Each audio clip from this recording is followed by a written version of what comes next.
Hi guys, welcome back to my channel. Mayam ngasidi ay boro achar ki video share tawjarake. Mayam na boro achar ki video share tawbiro haibado ay achar ki video se thangatpada khara thenge ado kai maram ki thengino haido mayam dai haijarake video aroibada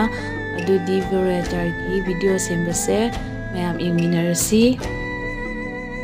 Boroi sangbase kg ama laujare se hojik chamthoga jangkokta sandoga nusada numit mari mangani phaujarani se loin chamthokjare hojik si se nusada sandoga phaujarani boroi se amon busu khara chawre sumaina munjalakpagi machu angangba sumaina orakpabo punamak se chap manana munbo aurani adudi numit mari mangani matungda amuk kamaina oige haibada ucharake. Boroi se loina chap manana mulle ado hanadagi munna leba boroi sina khara hena ngansalle aduishu sise jarani aina boroi se obada numit mari mangani na jagani haibado aigidi numit tarit ni changre kaino haibada nungsa se sadaba nong yam kanna handak churuna leire aduna nungsa amta thoktabadagi kuina changre adudi amuk boroi gi mathangi se process se anjanjarage. Hojik se ising hairaga jangkoktan handagi phawna thamba boroi do ifun kai kak totpa phattaba jawba singdo hojik sita chamthokjarani ising sida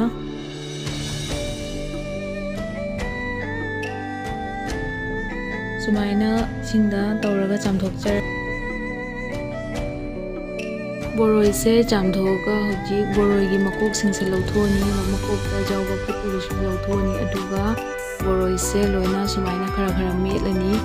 sumaina punamak boroi se loina methokjarani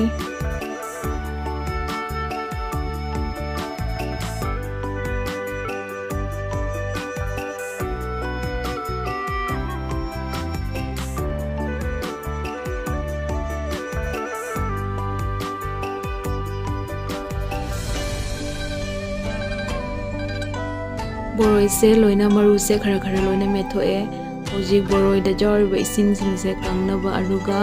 boroi se khara chotli se kangchanabagi simu nini humni phaujarani adudi amuk nini humni muk phauraga mu enghanjarage.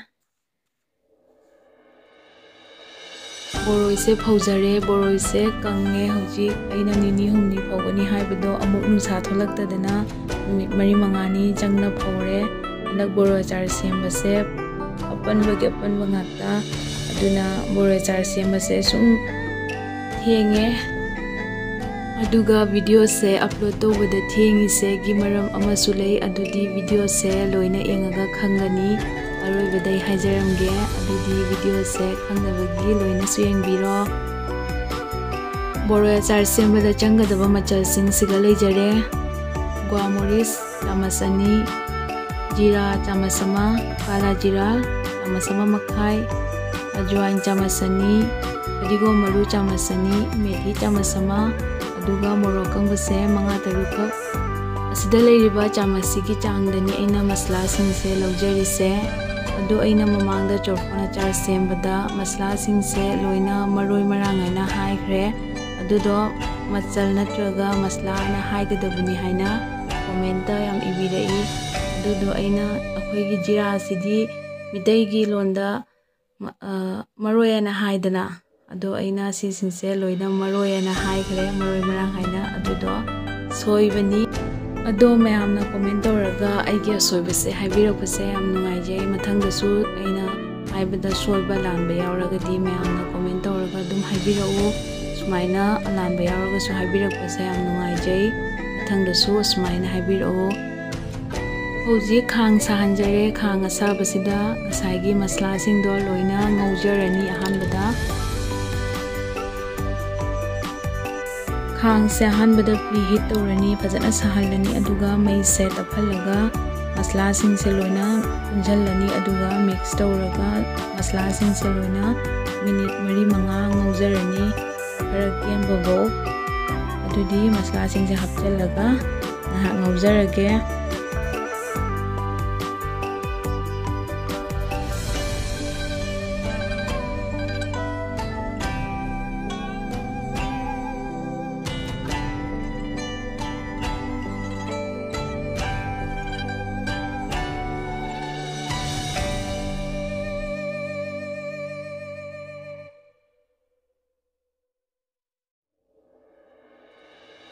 Masla se minute 4-5 ngaujare hojik sise grinder da takjarani ngaktung inghalaga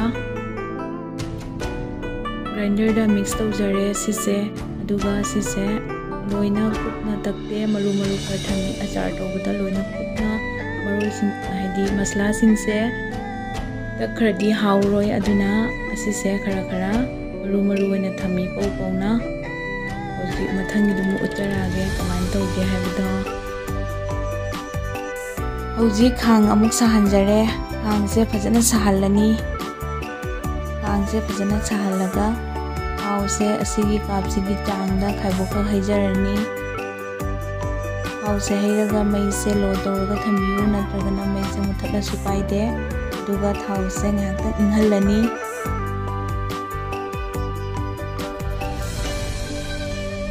थाव से इंगगा होजिक मसला सिंग से हापचरे ngसाigi सुगाइखिबा मसला सिंग दो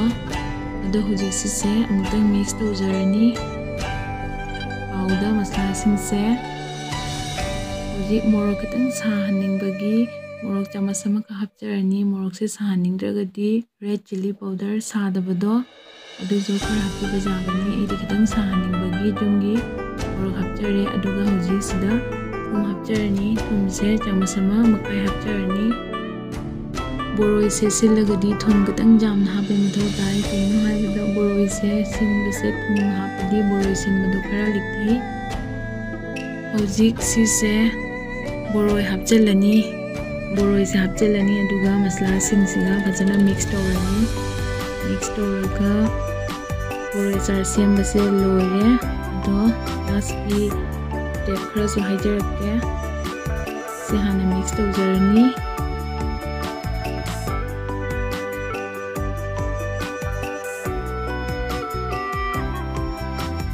achar se semba loire hojik nongma soya da hapaga nushada sumaina sandoga nongma pujarani jungi fina kunjalaga amotpa dadana bagi achar se nongma nusada sandoga phaure hojik vinegar hapjarani vinegar chamas ama hapjarani achar se kuina thamba jana bagi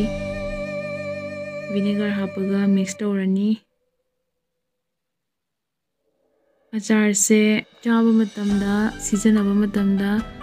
kutna halauthokpiganu aduga chamas na tawraga lauthokpiu chamas tusu akangba chamas sijanabiu achar se kuina thamba janabagi hojik liliki boyam amada hanjanjarani boyam se hanba matamda boyam se phajana kanghalaga apiu natradi tochana hapjaladi achar se sisi umu kuina thamba jaroi aduna sise phajana kanghalaga hapiu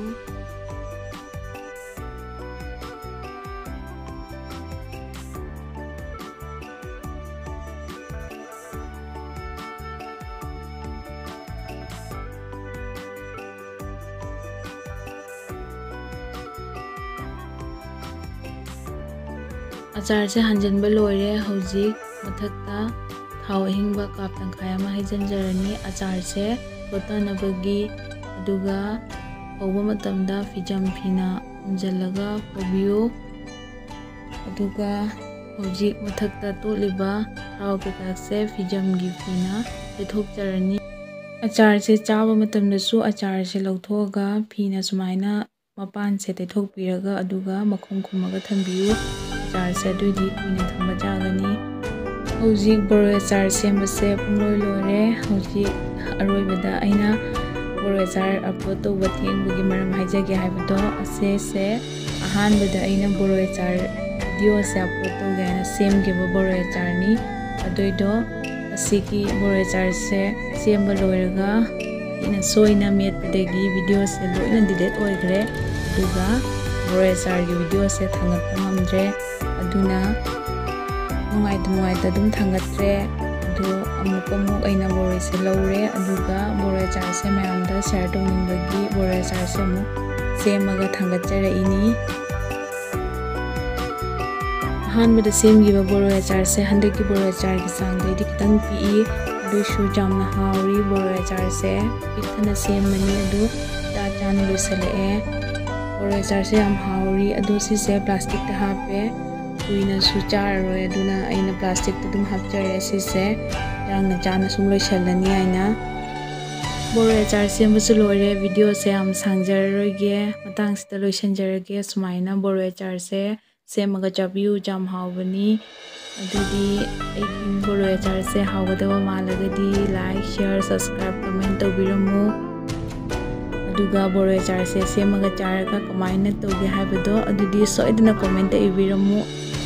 ꯑꯗꯨꯗꯤ ꯉꯁꯤꯗꯤ ꯃꯇꯥꯡꯁꯤꯗ ꯚꯤꯗꯤꯑꯣꯁꯦ ꯂꯣꯏꯁꯤꯟꯖꯔꯒꯦ